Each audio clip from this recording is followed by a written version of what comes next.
Unlock the power of modern web experiences by mastering progressive web app layouts in Figma.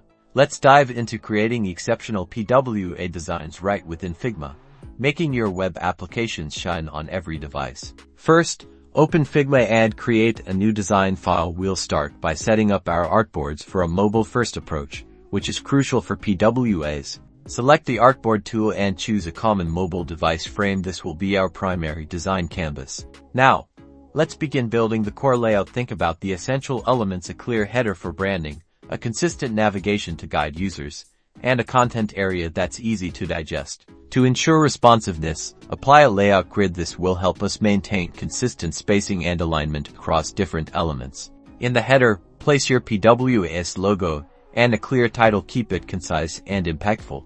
Design your primary navigation for PWAs. A bottom navigation bar is often preferred for ease of access on mobile. Use icons and clear labels. Populate the content area with your app's key information, using components like cards or lists for a structured look.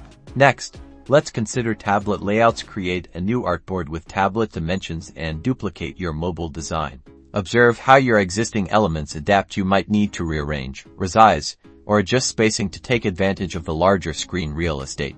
Now scale up to a desktop view. Create another artboard with desktop dimensions. Here, you can introduce more complex layouts, sidebars, or larger content blocks. Leverage Figma's auto layout feature. This is a game changer for responsive design, allowing elements to resize and reflow automatically. Finally, don't forget to prototype. Connect your artboards to simulate user flow and interactions, ensuring a seamless experience across all devices. And there you have it, a robust PWA layout designed for success. By focusing on mobile-first, responsive grids, and smart component usage in Figma, you're well on your way to creating modern, engaging web applications.